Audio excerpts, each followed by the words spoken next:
Assalamu alaikum wa rahmatullahi wa barakatuhu. Hello students, this is Ashra Siddiqui and today we are going to study fundamental theorem of arithmetic.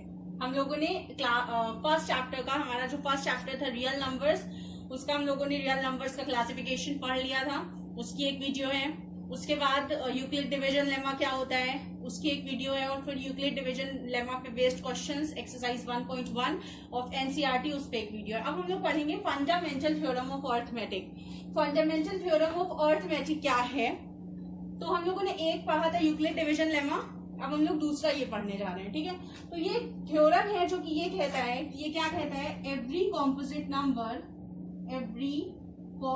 Number उस दिन जो हमने real numbers की classification कराई है students, उसमें हमने बताया है कि कॉम्पोजिट नंबर क्या होता है और प्राइम नंबर क्या होता है। आज हम फिर से बता दे रहे हैं कि ये जो हमारे नंबर्स होते हैं, ये दो होल नंबर्स जो होते हैं या आप नेचुरल नंबर्स कह सकते हैं, ये दो फॉर्म में क्लासिफाई होते हैं, प्राइम नंबर्स और कॉम्पोजिट नंबर्स। प्राइम नंबर्स और वन अलग होता है, वन ना तो प्राइम होता है ना ही कॉम्पोजिट होता है। तो जो प्राइम नंबर्स होते हैं ये सिर्फ अपनी टेबल में आते हैं और वन की टेबल में आते हैं, मतलब इनका सिर्फ दो फैक्टर होता है, और इनका दो से ज्यादा फैक्टर होता है, मतलब वन की और अपनी टेबल में तो आते हैं, उसके अलावा भी दूसरी टेबल में आते हैं, तो उनको कॉम्पोजिट नंबर बोलते हैं।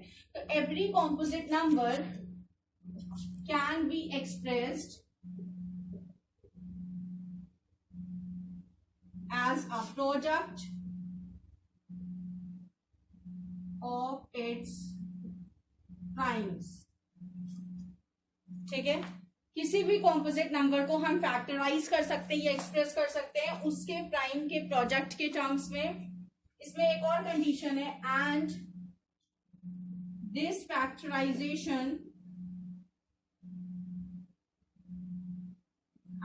Factorisation is unique. यूनिक का क्या मतलब हुआ कि सपोज 12 है, अब हमने ये लिख दिया that every composite number can be expressed as a product of its prime. इसका क्या मतलब, तो देखिए 12 हमने एक नंबर लिखा, ये कॉम्पोजिट नंबर है। क्यों? क्योंकि ये 2 की टेबल में भी आता है, 3 में भी आता है, 4 में भी आता है, 6 में भी आता है। तो अब इसको इसके प्राइम के टर्म्स में हम कैसे रिप्रेजेंट करेंगे? प्रोडक्ट का मतलब होता है मल्टीप्लाइंग। तो देखिए इसका प्राइम फैक्टराइजेशन करेंगे। प्राइम फैक्टराइजेशन का मतलब सिंपल सा होता है कि एलसीएम लेंगे, बस यहाँ एलसीएम में प्राइम नंबर्स ही यूज करेंगे हम लोग। ठीक है, तो यहाँ पे 12 लिखा है, जैसे डायरेक्ट एलसीएम है तो हम यहाँ पे 6 भी ले सकते थे, मगर प्राइम फैक्टराइजेशन का मतलब है कि हम सिर्फ प्राइम नंबर ही लेंगे, 6 नहीं ले सकते डायरेक्ट, 6 2 12 नहीं। तो हम लोग 2 से स्टार्ट करेंगे, 2 6 12, 2 3 6 एंड 3 1 3। तो 12 can be written as 2 into 2 into 3। तो देखिए 2 is a prime number, 2 is a prime number and 3 is a prime number. तो हमने 12 को इस फॉर्म में एक्सप्रेस कर लिया। तो ये हमारा पहला स्टेटमेंट था कि किसी भी, जैसे हमने 12 को इस तरीके से एक्सप्रेस किया, इस तरीके से हम किसी भी कॉम्पोजिट नंबर को इस तरीके से एक्सप्रेस कर सकते हैं। ठीक है, तो ये हमारा पहला स्टेटमेंट था। और दूसरा स्टेटमेंट है, and this factorisation is unique. इसका क्या मतलब कि ये जो 2 into 2 into 3 हमने लिखा है ना, मतलब कि 2 बार 2 मल्टीप्लाई हुआ है और 1 बार 3 मल्टीप्लाई हुआ है, ये यूनिक होता है। इसका मतलब सिर्फ 12 के केस में ही ऐसा मिलेगा। अब सपोज 15 है तो 15 के केस में कभी 2 into 2 into 3 नहीं मिल सकता। ठीक है, ध्यान रखिएगा। इसका मतलब कि अगर लिख दिया गया 2 into 2 into 3, तो ये सिर्फ एक ही प्राइम नंबर, एक ही कॉम्पोजिट नंबर के लिए, और वो कॉम्पोजिट नंबर क्या है 12। लिख दिया है 3 into 5, तो ये सिर्फ एक ही कॉम्पोजिट नंबर के लिए, और वो नंबर है 15। उसके अलावा किसी नंबर के लिए ये नहीं होगा, ये आपको पता भी है। ठीक है, तो ये था हमारा फंडामेंटल थ्योरम ऑफ अरिथमेटिक। और इस थ्योरम की हेल्प से हम लोग एलसीएम निकालते हैं। एलसीएम वैसे ही निकालते हैं जैसे आप लोग जूनियर क्लासेस में पढ़ चुके हैं। इवन एचसीएफ भी हम लोग वैसे निकालना सीखेंगे जैसे आप लोग जूनियर क्लासेस में पढ़ चुके हैं।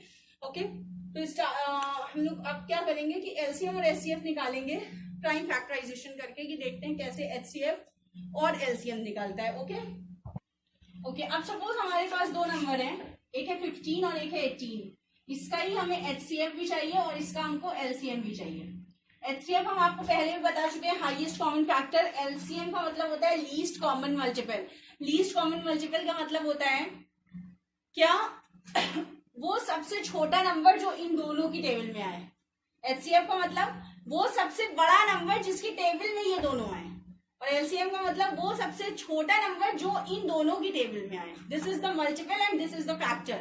ठीक है, तो ये हो गया आपका 15 और 18. अब सपोज हमें इसका एचसीएफ और एलसीएम निकालना है, तो सबसे पहले हम इसके प्राइम फैक्टराइजेशन कर देते हैं. तो इसका प्राइम फैक्टराइजेशन मिलेगा हमको 1 इंटू 3 इंटू 5. आप एलसीएम लेके देख सकते हैं. एलसीएम लेंगे 15 का, तो 3 5 15 एंड 5 1 5, तो 3 इंटू 5, और ये 1 भी लेते हैं क्योंकि 1 की टेबल में तो सभी आता है, तो 1. ठीक है, और 18 का हम लोग करेंगे, तो 18 का देखिए क्या मिलेगा. 2 9 18, 3 3 9, 3 1 3. तो क्या मिला हम लोगों को 3 into 3, sorry 1 into 2 into 3 into 3. अब देखिए इसमें कॉमन कौन कौन से हैं. एक तो 1 है कॉमन और एक 3 है कॉमन. ठीक है, तो HCF का मतलब क्या होता है. HCF में हम लोग ये कॉमन वाले उठाते हैं जो कॉमन है. जैसे 1 और 3 कॉमन था, तो हमारा कॉमन फैक्टर हो गया 1 और 3. और HCF मतलब हाईएस्ट कॉमन फैक्टर.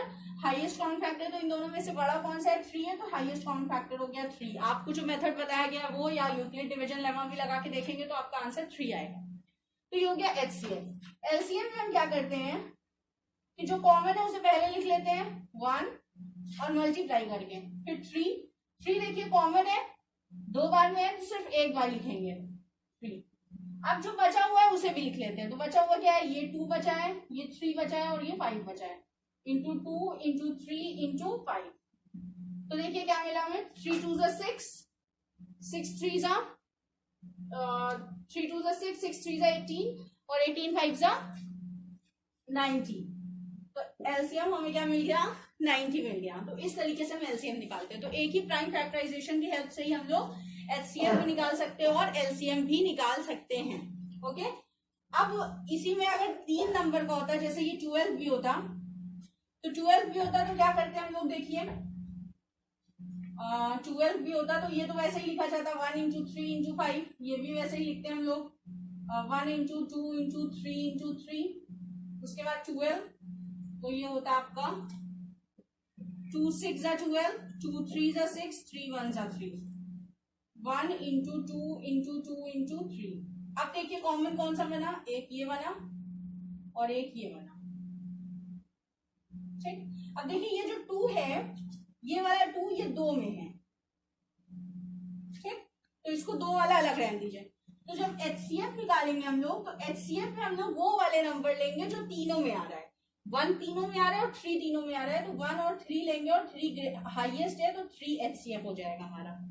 अब जब हम LCM की बात करेंगे तो 1 और 3 तो तीनों में कॉमन है, तो इसको तो लेंगे और एक बार लिखेंगे. उसके बाद ये वाला 2 देखिए इन दोनों में कॉमन है, तो इसको भी एक बार ही लिखेंगे. ठीक है, ये दोनों 2 को भी एक बार में, क्योंकि ये 2 में कॉमन है तो इसको भी एक बार लिखेंगे. अब बचा क्या, ये वाला 2, ये वाला 3, ये वाला 5.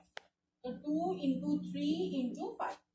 तो ये क्या हो गया, 3 2 6, 6 2 12. या आप ऐसे कर सकते हैं 5 2 10, 3 2 6 एंड 6 3 18. 3 2 6, 6 3 18, 5 2 10, 18 10 180. तो एलसीएम क्या आ गया, 180 आ गया. तो इस तरीके से अगर 3 नंबर्स के एलसीएम में तो हम निकालते हैं. तो आपको समझ में आ गया कि हम लोग प्राइम फैक्टराइजेशन से एचसीएफ कैसे निकालते हैं, एलसीएम कैसे निकालते हैं. Actually this was the revision only. क्यों, क्योंकि ये काम तो आप कर चुके हैं. जब आपको एचसीएफ और एलसीएम पढ़ाया जाता है तो आपको यही बताया जाता है कि ये कैसे निकलता है. सबसे पहला तरीका यही पढ़ाया जाता है आपको. खैर, तो आपके फंडामेंटल थ्योरम ऑफ अरिथमेटिक में यही था. क्वेश्चंस कुछ अलग अलग तरीके के बनते हैं, तो हम लोग देखेंगे कि क्वेश्चंस कैसे बनते हैं. और फिर अगेन वही चीज है कि क्वेश्चंस देखने के लिए हम लोग एनसीईआरटी की ही यूज करेंगे. अभी हम लोग सबसे पहले एनसीईआरटी ही लेके चलेंगे. तो दैट इज एक्सरसाइज 1.2. तो अब हम लोग करेंगे एनसीईआरटी की एक्सरसाइज 1.2. थोड़े से क्वेश्चन है और बहुत इजी क्वेश्चन है, परेशान होने की